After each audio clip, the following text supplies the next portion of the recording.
Bismillahirrahmanirrahim. Assalamualaikum warahmatullahi wabarakatuh. Kami dari kelompok 14 ingin mempresentasikan hasil diskusi kami yang berjudul Kebijakan dan Konstruksi Pembangunan Ekonomi Islam, yang beranggotakan saya sendiri, Niamatul Rashidah, sebagai moderator, dan rekan saya yaitu Deviani Rahayu. Baik, langsung saja ke pembahasan yang pertama, yaitu syarat umum pembangunan ekonomi.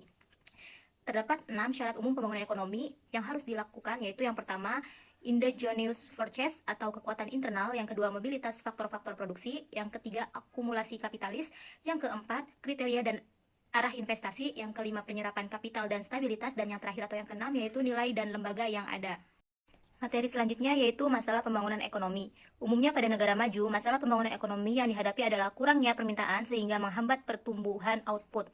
Sedangkan di negara berkembang, masalah pembangunan ekonomi yang paling umum dihadapi adalah kurangnya entitas penawaran sehingga menghalangi laju pertumbuhan ekonomi. Materi selanjutnya yaitu kebijakan pembangunan ekonomi. Kebijakan pembangunan ekonomi ada yang berasal dari dalam negeri dan luar negeri. Kebijakan pembangunan ekonomi dari dalam negeri yaitu kebijakan fiskal dan kebijakan moneter, sedangkan dari luar negeri meliputi kebijakan pemerintah yang berupa bantuan teknis, investasi asing swasta, investasi asing pemerintah, dan kebijaksanaan tata niaga serta pemerintah. Adapun selanjutnya yaitu penjelasan tentang kebijakan fiskal, yang mana kebijakan fiskal sendiri yaitu salah satu kebijakan pembangunan dari dalam negeri yang ditetapkan oleh pemerintah. Kebijakan fiskal artinya kebijaksanaan pemerintah dalam pengeluaran dan pendapatannya dengan tujuan untuk menciptakan kesempatan kerja yang tinggi. Tanpa inflasi, terdapat 3 instrumen kebijakan fiskal yang dapat dijalankan, yaitu yang pertama menaikkan pajak, yang kedua mengurangi pengeluaran pemerintah, dan yang ketiga memberi rangsangan fiskal atau fiskal insentif pada pengusaha tertentu.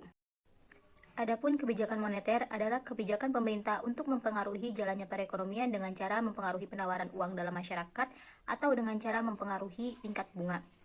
Kebijakan moneter dilaksanakan melalui cara penyesuaian suku bunga, pembelian atau penjualan sekuritas pemerintah, dan mengubah jumlah uang tunai yang beredar dalam pasar. Bank sentral atau badan negara yang bertanggung jawab atas rumusan kebijakan moneter di Indonesia, kebijakan moneter diatur tunggal oleh Bank Sentral yaitu Bank Indonesia. Baik, materi selanjutnya akan dijelaskan oleh rekan saya yaitu Deviani Rahayu. Kepadanya saya persilahkan. Materi selanjutnya yaitu konstruksi pembangunan ekonomi Islam. Secara sederhana, konstruksi sistem ekonomi Islam menuju kesejahteraan yang merata dapat dirangkum sebagai berikut. Dasarnya yaitu Al-Quran, Sunnah, Nabi, dan fikih Islam, prinsip ekonomi Islam, tauhid, persaudaraan, kesejahteraan, dan keadilan sosial, kepemilikan absolut hanya pada Allah, manusia hanya mengelola dan memanfaatkan demi kemaslahatan. Pembagian kepemilikan individu, umum, dan negara. Perlakuan kepemilikan individu tidak membatasi kreativitas pengembangan harta, namun membatasi dengan cara menetapkan berbagai hukum syara meliputi pertanian, jual beli, dan produksi beserta derivasinya.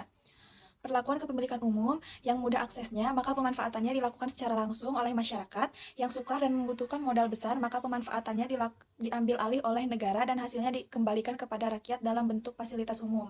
Perlakuan kepemilikan negara, penjualan atau pemberian kepada rakyat yang membutuhkan. Inti sistem ekonomi Islam, distribusi sumber daya dan pendapatan, distribusi yang benar dan terkontrol akan meningkatkan produktivitas masyarakat. Mekanisme distribusi, mekanisme ekonomi dan non-ekonomi. Produksi dan konsumsi hanya barang dan jasa yang halal dan thayyib. Peran negara melakukan kontrol dalam sistem ekonomi untuk menjamin keadilan ekonomi, memastikan tidak ada pelanggaran yang bisa merusak distribusi ekonomi, mengatur dan mengelola distribusi non-ekonomi seperti zakat, waris, dan hibah. Yang terakhir yaitu goal setting, pertumbuhan stabil dan kesejahteraan yang merata. Selanjutnya yaitu kebijakan pembangunan dalam Islam dan kaitannya dengan Sustainable Development Goals atau SDGs. Pembangunan Islam terdapat beberapa hal yang diperlukan negara-negara muslim dalam merencanakan sebuah kebijakan, yaitu dengan melakukan filter-filter nilai Islam, memotivasi dan mengaktifkan sektor swasta melalui dukungan moral, reformasi kelembagaan, insentif ekonomi dengan pemanfaatan keterbatasan sumber daya melalui efisiensi, dan pemerataan yang optimal untuk mewujudkan makosid. Nilai-nilai yang terkandung dalam budaya menjadi sebuah landasan dalam pengambilan sebuah kebijakan dalam pembangunan Islam, seperti yang diketahui bahwa ekonomi kelembagaan Islam adalah aturan berbentuk formal dan informal.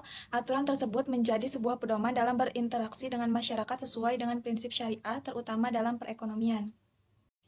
Selanjutnya yaitu konsep kebijakan pembangunan dalam Islam dapat dijabarkan dengan mengaitkannya pada Sustainable Development Goals atau SDGs. Yang pertama yaitu pengembangan ilmu pengetahuan dan teknologi. Pengembangan ilmu pengetahuan dan teknologi dalam Islam bertujuan untuk memberikan manfaat bagi kemaslahatan umat manusia. Hal ini bisa kita rasakan dampak kemajuan dalam ilmu pengetahuan dan teknologi memudahkan manusia dalam melakukan pekerjaan, pendidikan, hingga komunikasi. Yang kedua yaitu efektivitas hukum dan keadilan. Jika dikaitkan dengan tujuan SDGs ke-16 yaitu perdamaian, keadilan, dan institusi yang kuat, maka upaya pengaturan perlindungan hukum Islam menjadi hal penting. Hal lainnya juga dapat dilihat pada tujuan SDGs ke-5 dan ke-10 yaitu penghapusan ketidaksetaraan antar negara serta kesetaraan gender dan pemberdayaan perempuan. Yang ketiga yaitu optimalisasi invisible resources. Semua sumber daya yang digunakan untuk menggerakkan roda perekonomian disebut invisible resources. Sumber daya tersebut antara lain sumber daya alam, sumber daya manusia, dan sumber daya modal. Jika dikaitkan dengan SDGs, maka hal ini akan berkaitan dengan tujuan penyediaan energi modern yang terjangkau, kemudian terkait dengan perlindungan kehidupan sumber daya alam dan ruang lingkupnya.